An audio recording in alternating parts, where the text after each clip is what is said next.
Hello guys, इस episode की starting में हमें दिखाया जाता है कुछ देर के बाद वो अपनी साफ सफाई कंप्लीट कर लेते हैं और उन सभी सामान को अपनी जगह पर जमा देते हैं। इसके बाद वो एक लंबी सांस लेते हैं। लिन कहती है फाइनली हमारा सारा काम खत्म हो ही गया। तो हमें दिखाया जाता है कि पूरा घर चमक रहा होता है। कहती है सच में काफी देर हो चुकी है, अब हमें सो जाना चाहिए। उसकी बात सुनते ही कि वो सोने की बात कर रहा है उसे काफी गुस्सा जाता है। गुस्से में मन में कहती है कि तुम चाहते हो कि मैं तुम्हारे साथ सोऊं, तुम बस तब तक इंतजार करो जब तक मेरे मास्टर को वो नहीं मिल जाता जो उन्हें चाहिए। एक बार मेरा काम हो जाए इसके बाद मैं तुम्हें बताती हूँ कि मैं तुम्हारा काम कैसे खत्म करूंगी। लिन कहती है ये मेरा कमरा है और तुम्हारा कमरा सामने की तरफ है।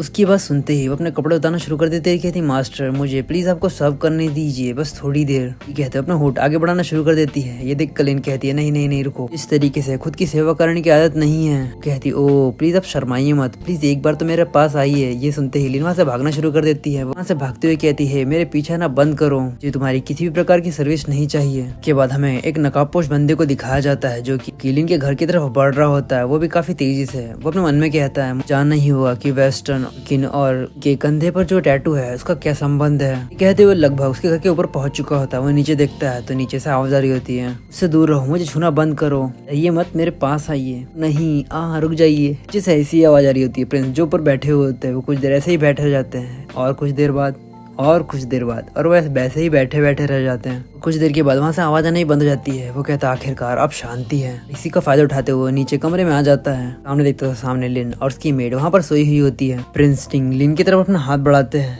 कहती है मुझे छुओ मत। ये कहते हुए अपनी कड़ बदलती है और उसके हाथ को पकड़ लेती है, सॉरी पैर को पकड़ लेती है। कर प्रिंस डिंग के पसीने छूट जाते हैं। लिन प्रिंस के सामान को भी छूने लगती है। से प्रिंस शर्माने लगते हैं और अपने मन में कहते हैं रुक जाओ, ये कोई बड़ी बात नहीं है, मुझे बस शांत होना होगा। लेकिन वो उसे दबाना शुरू कर देती है। से प्रिंस को भी रहा नहीं जाता। वो उसका हाथ पकड़ते हैं और उसे अपने से आपसे दूर कर देते हैं और कहते हैं आखिर तुम्हारी दिक्कत क्या है। ब्लश कर रहे होते तभी उसके कंधे की तरफ देखते हैं लेकिन वहाँ पर कोई भी टैटू नहीं होता। ये देखकर वो कहते हैं आखिर ये टैटू गया कहाँ। इन दोनों की तरफ कोई बढ़ता है जो कि वो भी नकाबपोशी होता है। वो उस पर अटैक करना शुरू कर देता है। अपनी आंखें खोलती है और कहती है क्या मैं सपना देख रही हूँ। और उसके सामने दो बंदे लड़ रहे होते हैं। वो अपनी बंदी के मतलब उस नौकरानी के पैर को चूमना शुरू कर देती है और वो कहती है आखिर इतना डिफरेंस कैसे आ गया, पहले तो ये ऐसा नहीं था। कहते हुए सो जाती है। लेकिन प्रिंस टिंग और उस बंदे की लड़ाई चल रही होती है जो कि काफी खतरनाक होती है। वो दोनों एक दूसरे पर अटैक कर रहे होते हैं। प्रिंस कहते हैं ये मूव। प्रिंस पीछे थक जाते हैं। उसके कंधे पर काफी चोट भी लग चुकी होती है। अपने मन में कहते हैं मुझे लगता है कि मैं यहाँ पर और ज्यादा देर नहीं रुक सकता। और ये कहते हैं वहाँ से निकल जाते हैं। वो बंदा पर छत पर खड़ा होता है और वो कहता मैं तुम्हें किसी को भी चोट पहुंचाने नहीं दूंगा।